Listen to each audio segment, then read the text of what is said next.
Стараюсь быть краткой. У меня вопрос. Тема исследования касается взаимодействия языка и этничности. Вообще вопрос очень интересный, и многие уже затрагивали сегодня этот вопрос. И, в общем-то, наверное, для кого-то, может быть, будет интересно то, что показывает официальная статистика. Значит, я не буду говорить много о численности населения и о том, как развивалась численность, динамика населения. Могу сказать только кратко для тех, кто, может быть, не совсем сведущий в этой сфере, что переписи населения в Российской империи начались со времен Петра I, начала XVIII века.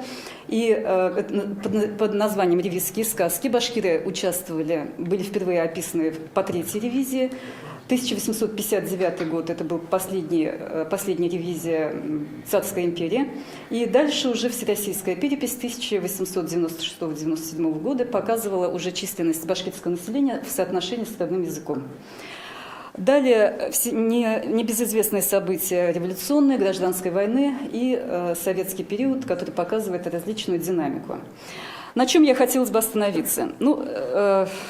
Кратко можно сказать, в 1896-97 году всероссийская перепись показывает 1 300 000 человек, примерно 1 300 000 человек, которые считали родным языком башкирский язык.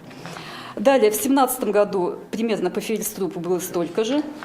В 1920 году в условиях гражданской войны перепись показывает очень противоречивые данные, поэтому обычно учеными не принимаются переписи этого года. В 1922 году был принят ряд документов по территориальному вопросу, и в конечном счете изменения, прошедшие в 1922 году, свелись к тому, что в состав БССР вошли уезды Уфимской губернии, ряд уездов, и часть уездов вошла в состав Татарской АСР. Златоустовский район, населенный башкирами, ушел в Челябинскую губернию. То есть перепись населения 1926 года показала резкое сокращение башкирского населения. По официальным данным, на территории СССР в 1926 году проживало 712 000 башкир. Но, понятно, здесь сыграли свою роль и гражданская война, и революция. Но, тем не менее, здесь в том числе случилось такое событие, как переход 160 000 мензелинских башкир в состав Татарской АСР, и в результате чего они были просто фактически объявлены татарами. Общая численность башкирской АСР по переписи 1926 года составляла примерно 2,5 миллиона, из них башкиры были 625. По результатам переписи населения 1939 года в башкиров в республике насчитывалось 671 000 человек. С 59 по 1979 год шел довольно-таки устойчивый количественный рост башкирского населения с 737 до 935 000 человек. И по переписи 1989 года наблюдается резкий спад до 863 000 человек. Но понятно, что здесь сыграл свою роль политический фактор. Основной причиной возникновения данной ситуации явилось создание и активное функционирование башкирского литературного языка на базе южного и восточного диалектов без учета северо-западного диалекта, что практически отстранило северо-западных башкир от общего направления культурно-языкового развития и привело в ряде случаев к смене их этнической самоидентификации. Особенно наглядно этот процесс проявился в 80-е годы, когда руководство республики активно проводило политику перевода школ с преподаванием башкирского языка в качестве родного на татарский язык в северо-западном регионе.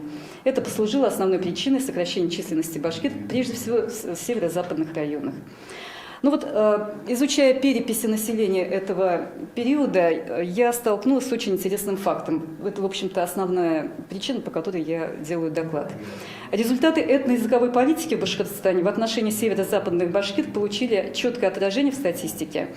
Так, по данным переписи 1926 года, в Башкортостане из 625 000 башкир 280 000 или 44% назвали родным языком татарский. В 1939 году, соответственно, из 670 000 башкир 306 человек, 45%, тоже назвали татарский. В 1959 году из 737 000 41% назвали своим родным языком татарский.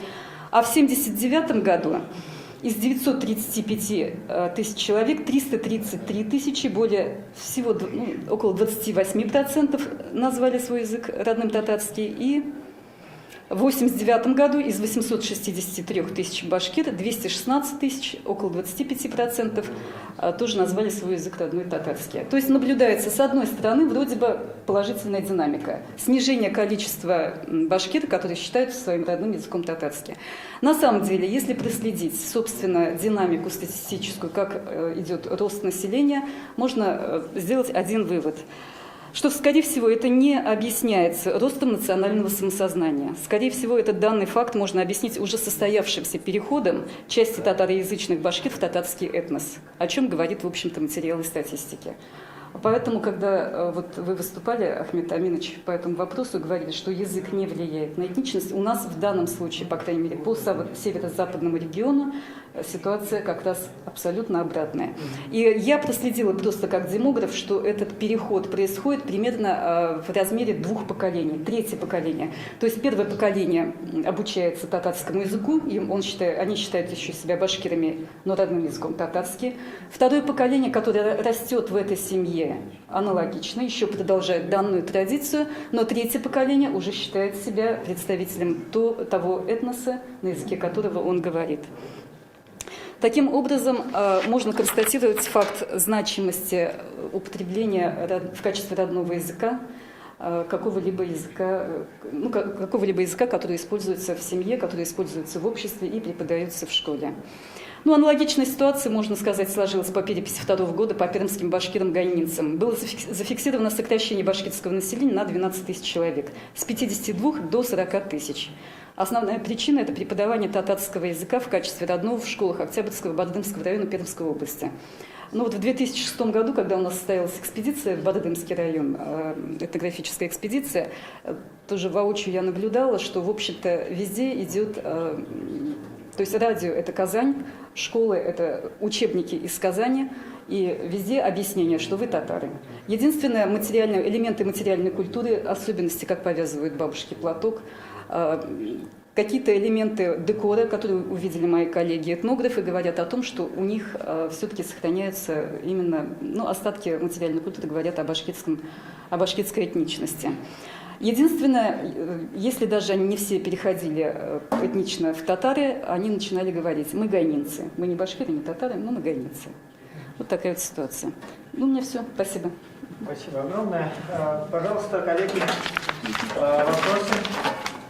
Так, подождите, пожалуйста, вопросы.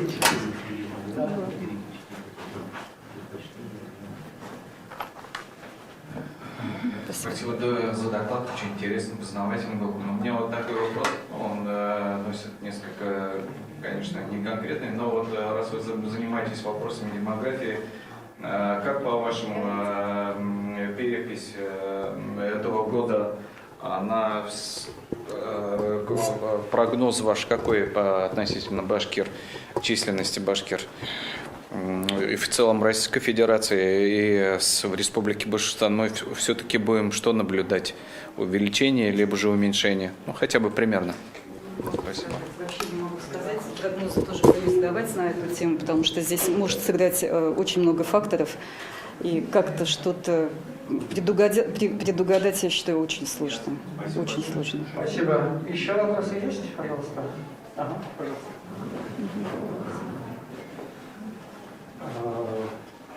Собственно, касательно вашего утверждения по поводу противоречия статистики, да, и на каком языке говорят, той этничности и получает, та этническая идентичность и получается. Переход происходит примерно через 3 поколения.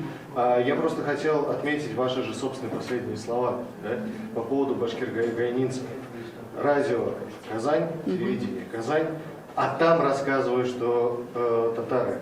Они записались, они уже по переписи отнесли себя к татарам. Да, я про другое. Я про то, что в этом смысле фактором выступает не язык как таковой, а тот основной контент, с которым люди себя начинают ассоциировать, который характеризует этнический универсум, да, то, с чем себя идентифицируют.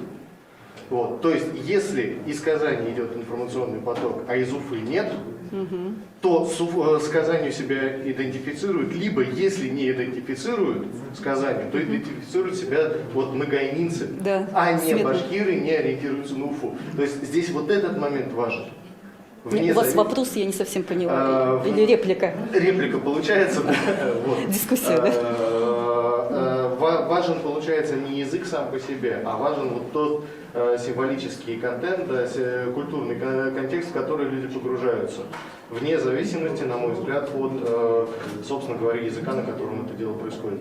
Получается, да, реплика. Но они как бы уже воспринимают язык татарский как родной. Вот в силу того, что это идет идеологическая как бы обработка со стороны Казани. Ну, это мои сведения всего лишь данные. Если у вас есть другие, пожалуйста. Ладно, спасибо. Спасибо огромное.